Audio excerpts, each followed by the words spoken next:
So let me tell you a little story about a girl named Katie. Katie is a new student who moves to a suburban high school from Africa. She makes enemies with the popular girl Regina George. Now, in conjunction with her real group of friends, they come up with a plan for Katie to infiltrate the popular girl's clique, the Plastics. That's right, I'm talking about Mean Girls. Katie and her friends plan to sabotage Regina in particular, but the Plastics specifically. As she spends time with these terrible popular girls, Katie slowly starts to become more and more like them, culminating in one of her original friends telling her off and shouting the line, "You are a mean girl." Katie spent so much time engrossed in the world of the Plastics that her friends eventually recognized she wasn't just acting anymore. She had become one of them. She looked like them, she spoke like them, dressed like them, and thought like them. Now, remembering Katie, let's consider these verses from Romans chapter 12. I appeal to you, therefore, brothers, by the mercies of God, to present your bodies as a living sacrifice, holy and acceptable to God, which is your spiritual worship. Do not be conformed to this world, but be transformed by the renewal of your mind, that by testing you may discern what the will of God is, what is good and acceptable and perfect. We're spending this month learning about self-control, and back in the first video that we made this month, we suggested that self-control isn't equivalent to impulse control. Instead, living self-controlled is more like thinking through the patterns of your life and, whenever possible, putting yourself in the best possible position. Self-control is more like avoiding tempting circumstances than putting yourself into tempting circumstances and exercising impulse control. All of us tend to fail when we do that. Now, as Christians, we're encouraged to spend time with God daily. That usually includes what we call a quiet time, reading the Bible, praying, maybe journaling, which probably takes 10 to 15 minutes a day on good days for most of us. So we're intentionally asking God to form our hearts and minds in obedience to Him and to make us more like Christ through 10 minutes out of 24 hours. Now, in contrast, how much time have you spent on your phone today? Do you even pay attention to that screen time report that pops up each Sunday, or has that number just gotten so big and overwhelming that you can't even begin to give any attention to it without feeling a little overwhelmed and guilty? Are you aware of how everything outside of that 10 to 15 minutes forms and shapes your heart? If we're not careful, we can become like Katie. Maybe we have the intention of entering into the world to influence it for Christ, but if we're just passively consuming the exact same types of media and content as everybody else, we're likely to find ourselves in the same position as Katie. We begin to think, talk, and act just like those to whom Christ has sent us to be ambassadors of reconciliation. Thinking back to our first video on self-control, we'll find ourselves disqualified, completely ineffective with the message that we have about Jesus invalidated. Instead, Romans exhorts us to present our bodies as living sacrifices. We're not to be conformed to the pattern of the world, but to be transformed by the renewal of our minds. This is our spiritual worship, and by doing this, we can know the will of God. I want to challenge you to think through these verses in terms of your technology and media use. Your social media feeds aren't value neutral. Neither are the shows you stream on Netflix, neither are those ads you see that scream for your money and for your time. At their most benign, each of these things seeks to distract you from life with God. Instead of doing the sometimes difficult work of growing in intimacy with God, we settle for mindlessly scrolling through social media or streaming another show on Netflix. John Mark Comer, who's a pastor out of Portland and the author of a book that I highly recommend called The Ruthless Elimination of Hurry, has said, instead of life with God, we settle for life with a Netflix subscription. Netflix is no substitute for life with God. So how's your media usage? Are you aware of the ways that your patterns are forming and shaping your thoughts? What version of the good life are you pursuing? Are you settling for life with a Netflix subscription over life with God? I was for a really long time.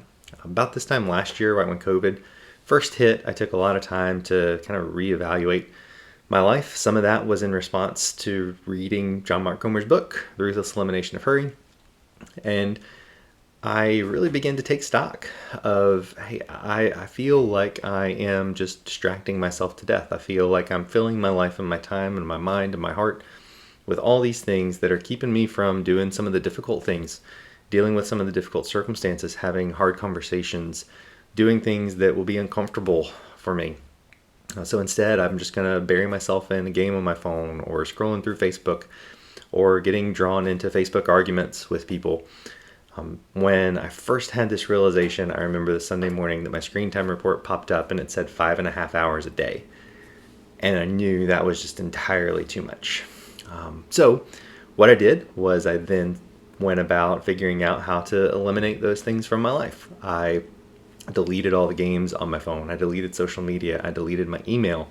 Just all the things that I would go to when I was either stressed or just bored, or I had some time that I could have been giving to something that would be a little better for me or more productive or better for my family or people around me. And I'm pleased to say that after a couple of months of doing that, I got my screen time report all the way down to an hour and 45 minutes a day, which when you're having to make phone calls and things like that for work, that's pretty good. I was happy with that. So I want to challenge you. What are you doing? What can you do to control the wastes of time in your life? What are you doing that you can do to intentionally orient your heart to things that God says are true and good and lovely and perfect and pleasing, to renew your mind each and every day, instead of just passively consuming the same things that everybody else is consuming? I think if we as believers can get this down and can really focus in our hearts and our minds on seeking God, seeking to know Him, seeking to please Him, sitting in the difficult feelings that we have sometimes, sitting in the stress, the anxiety, intentionally pursuing relationships with other people instead of just distracting ourselves and mindlessly scrolling through something as we try to wind down from the day, that we'll begin to see our lives changed. People will notice it, and we'll have an opportunity to speak truth into their lives. It's worth it. It is difficult work. It sets you up to be kind of different and to get some sideways glances from people. But I think what we find on the other end, and what I can testify, is you find a life with God that is just so much better. So much more at ease. It's so much more at rest. It's so much more peaceful because I am giving myself space and time to deal with and to confront the hard and the difficult things. I'm seeking intentional rest and not just distracting myself and calling it rest. Distraction and rest are not equivalent terms. And so if I can help you with that, I would love to. We'd love to get coffee with you or take you to lunch and just talk about things that I've learned in that process, let you ask any questions.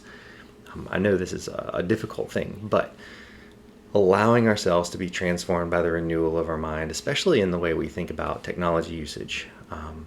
The technology we have has such a great potential, but can also be such a great hindrance. Now, one thing I want to say before we wrap up, I am not saying that at any given point you will spend more time reading your Bible or praying than you will on your phone. I don't still spend an hour and 45 minutes every day reading the Bible or praying. Like, my phone usage is still higher than my Bible usage, but what I am allowing to happen is I'm allowing my spiritual mindset, the vision of the person that I want to be, to govern the things that I'm doing in the rest of that time.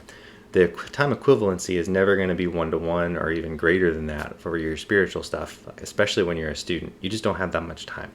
But we can set up the rest of that time with intentional frameworks of what we believe God teaches is true and right and lovely and leads to our flourishing and our good and our peace and our holiness and our Christ-likeness, and allowing Him to frame that up for us. I think that's where we want to be.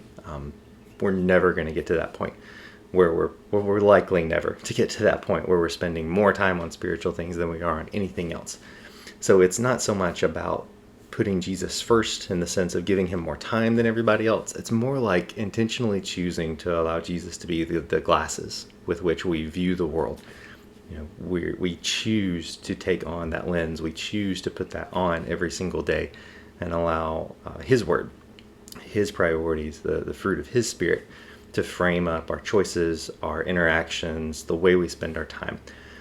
It's difficult work, but it is good, and it leads to our flourishing. And I want to challenge you and encourage you to spend some time this week just thinking about what you might need to give up, What might you need to change? What do you need to delete from your phone? What practice do you need to take up to intentionally deal with something that maybe you've been avoiding this week? And again, I'm happy to talk with you about any of that stuff.